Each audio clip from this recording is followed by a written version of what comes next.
안녕하세요. 담임쌤입니다. 오늘 소개시켜드릴 강의는요, 최창희님의 누구나 쉽게 전자책을 만들어 돈 버는 진짜 노하우입니다.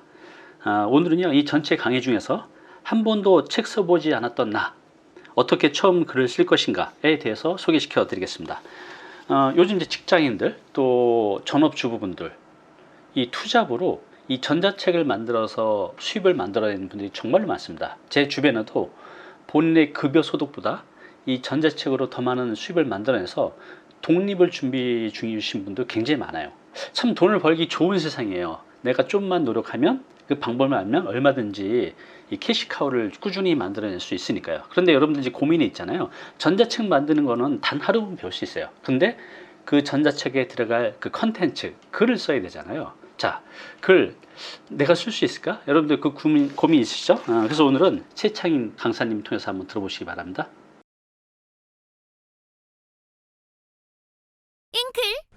안녕하세요. 이번 시간에는 한 번도 책을 써보지 않은 내가 어떻게 원고를 쓸 수가 있는지 그 방법에 대해서 안내를 드리도록 하겠습니다. 그러면 준비된 PPT를 보면서 안내 드리겠습니다. 그래서 한 번도 글을 써보지 않았는데, 책도 써보지 않았는데 어떻게 처음 글을 쓸 것인가, 이 부분에 대해서 말씀을 드리면요. 그러니까 제가 계속 이 강의에서 전정 강의들마다 계속 말씀드리는 게 독자를 생각해라. 그러니까 독자를 늘 생각을 하시면은 이게 어렵지 않으실 거예요. 그러니까 독자에게 내가 독자를 생각하면서 독자와 대화하듯이 쓰시면 돼요. 진짜 독자가 딱 내 앞에 있고, 그 앞강에서도 말씀을 드렸지만 그 구체적인 독자가 내 앞에 있고, 이 독자에게 내가 전하고 싶은 주제가 있잖아요. 그래서 만약 예를 들면 아까 자존감 그 책을 가지고 계속 예를 들어드리고 있는데, 그 자존감을 나는 분명히 나도 굉장히 낮은 사람이었는데 그 9가지 훈련을 하다 보니까 자존감이 굉장히 높아졌어. 그래서 사람들이 너는 어떻게 그렇게 자존감이 높냐? 이런 소리를 들어요. 만약에 제가 그런 사람이라면 이제부터 독자 자존감이 낮은 분을 딱 앉혀놓고 이렇게 대화하듯이 쓴다는 거죠. 그래, 너 아마 이런 것 때문에 많이 힘들 거야. 근데 자존감이 낮아지는 원인은 이런 건데, 이렇게 대화하듯이 이런 건데, 요런 부분을 훈련하면은 이렇게 너는 자존감이 높아질 수 있어 라고 대화하듯이 하면 조금 더 쉬우시죠. 이거를 그대로 글로 쓰시면 된다는 거예요. 그리고 이제 그렇게 쓰되, 그러면 이제 아까 전에 각 목차를 정했잖아요. 그거 이제 각 꼭지라고 하는데, 각 목차의 꼭지를 쓸 때는 그 꼭지에서 전하고자 하는 메시지를 분명하게 하셔야 돼요. 예를 들면 완벽해야 한다는 두려움에서 벗어나자, 이렇게 했으면 이 꼭지에서 나는 내가 얘기해주고 싶은 건 뭐냐, 이거를 분명히 하셔야 된다는 거예요. 얘기해주고 싶은 거는 너 완벽해야 된다고 생각하니까 자꾸 그 완벽이라는 기준에 내가 못 미치잖아. 그러니까 자존감이 자꾸 낮아지는 거야. 근데 꼭 그래야 돼? 사람은 완벽한 사람이 어딨어. 꼭 그렇게 생각하지 말고 그런 거에 대한 두려움을 벗어나고, 이제는 그냥 완벽하지 못한 나를 인정해. 얼마나 그냥 편하게 살 수가 있는데, 그리고 얼마나 자존감이 높아지는데. 그러니까 목차 1에서는 그런 얘기를 해주고 싶었던 거예요. 그래서 목차 1에서 어떤 메시지를 전하고 싶은지를 먼저 정하셔야 된다는 거죠. 그러니까 전체적인 책에서 전하고자 하는 주제도 명확히 하셔야 되는데, 이 각각의 꼭지마다도 나는 이 꼭지에서 독자에게 내가 주고자 하는 메시지가 무엇인가, 이거를 분명히 하셔라. 그러면은 이제 얘기하듯이 그 메시지를 분명하게 이렇게 말씀을 하시면은 글을 쓰기가 굉장히 쉬워집니다. 그리고 글의 개요를 짜주시면 좋습니다. 그러니까 글의 개요를 어떤 식으로 짜주시면 좋냐면요. 아까 전에 완벽해야 한다는 두려움에서 벗어나자, 이런 예를 들어드렸잖아요. 그러면 처음에, 그러니까 예를 들면 서론, 본론, 결론으로 내가 전하고자 하는 메시지를, 서론에서는 예를 들어서 너 완벽해야 한다는 그 생각 때문에 사실 네 자존감이 낮아지는 거거든? 그런 식으로 이제 도입하면서 그 독자의 어떤 마음하고 공감할 수 있는 얘기를 해주고, 그다음에 중간에는 근데 그렇지가 않아. 사람은 어차피 완벽한 사람은 없어. 100% 완벽한 사람은 없어. 그리고 나도 보니까 이런 식으로 나도 처음에는 완벽해야 한다는 그것 때문에 굉장히 자존감이 낮았는데 그 마음을 내려놓으니까 굉장히 편하게 되고 사람들한테 배우게 되더라고. 그러면서 내가 지금 자존감이 굉장히 높아졌다는 얘기도 듣는 거야. 아무래도 본론에 대해 진짜 해주고 싶었던 얘기를 해주고 결론적으로 그러니까 지금부터 한번 연습을 해보자. 훈련을 해보자.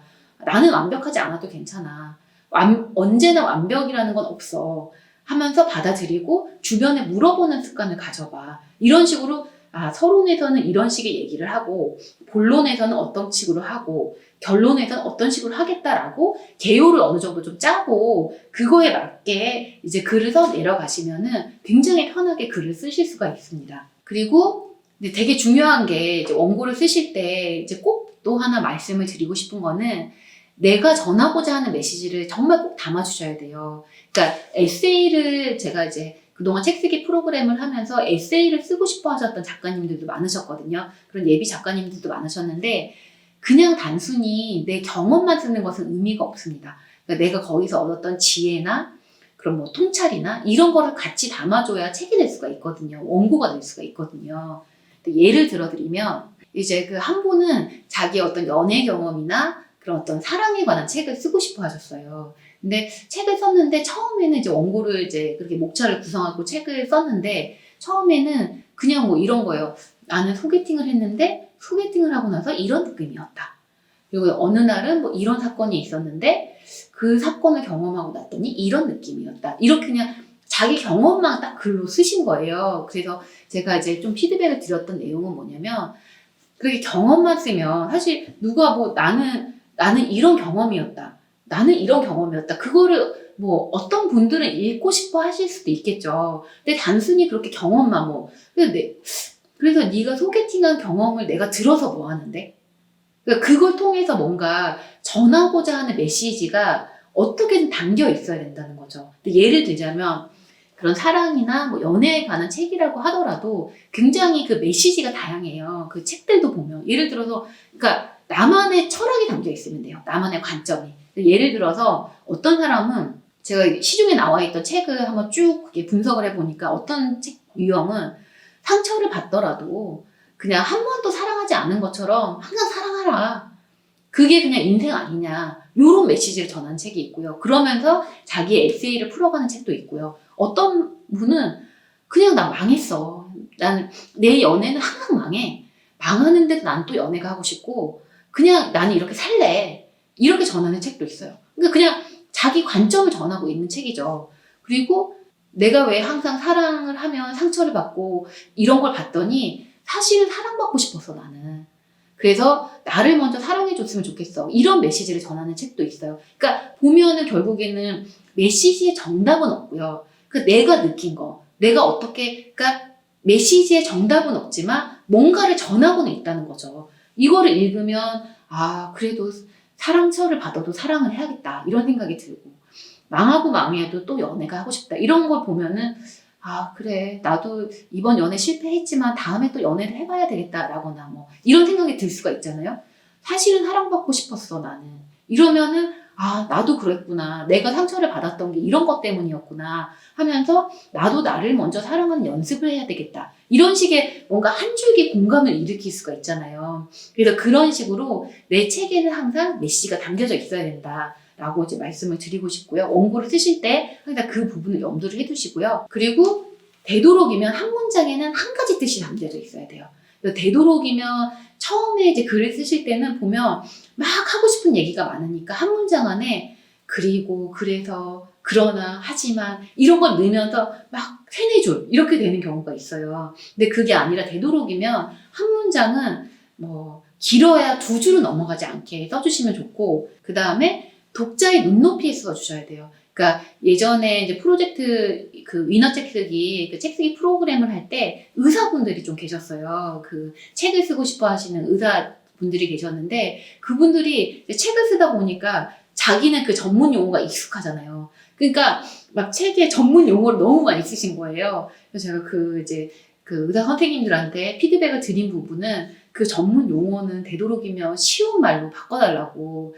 근데 쉬운 말로 정 못 바꾸시겠으면 각주라는 게 있어요. 그래서 뭐 1번 각주해서 뭐 요 뜻은 이거다 라고 이렇게 풀어서 좀 써주시면 좋겠다라고 말씀을 드렸는데, 언제나 이 책을 읽는 사람은, 이 독자는 나한테는 그 경험이 있을 수 있지만 이 독자한테는 그런 경험이 전혀 없고 그런 지식이 전혀 없을 수가 있거든요.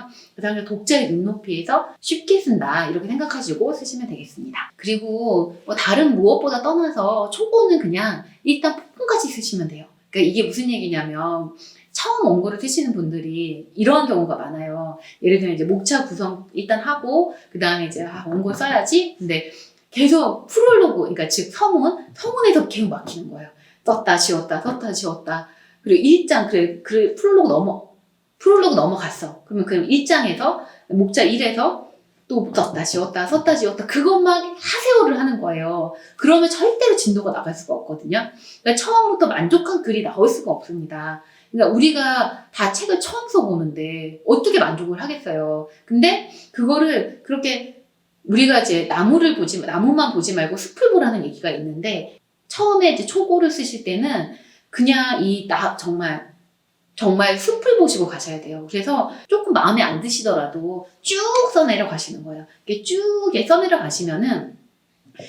가시다 보면, 그래, 앞에서는 이런 부분 고쳐야 되겠다. 아이디어들도 자꾸 생기시고요. 이렇게 해나가실 수가 있거든요. 초고는 되도록이면 폭풍까지 쭉 쓰시고, 두 번째 수정을 하셔야 돼요. 그래서 해밍웨이 같은 작가도 내가 쓴 초고는 모두 쓰레기다 라고 할 정도로 모든 작가들이 초고는 쓰레기라고 얘기를 하거든요. 그래서 초고는 그냥 폭풍까지 쭉 쓰시고 나서 그 다음에 이제 그 수정을 하실 때 하나하나 이렇게 보면서 꼼꼼하게 고쳐 나가시면 됩니다.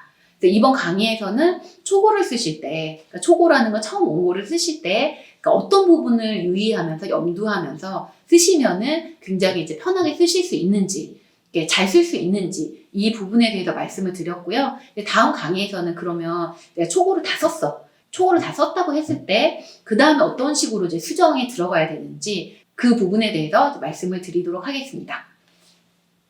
네, 최창희 강사님의 강의 잘 들으셨나요? 도움이 많이 되셨죠? 네, 이분의 전체 강의는 아래 링크에 달아놨습니다. 이분은 실제로 본인도 이를 통해서 많은 돈을 벌고 있고, 또 이 방법들을 많은 분들한테 전파를 해주고 계십니다. 여러분들 들어가셔서 꼭 한번 보셔서 여러분들도 평생 소득을 한번 만들어 보세요. 그리고 여러분들 고민 걱정 있으시죠? 잉클에 가시면 검색해 보시면 대부분의 여러분들의 고민 걱정들을 해결할 강사분들이 있는데, 만약 없다면 아래 링크에 여러분들의 고민 걱정을 남겨놓으시면 저희가 그 전문가를 찾아서 강의로 만들어서 바로 배달해 드리겠습니다.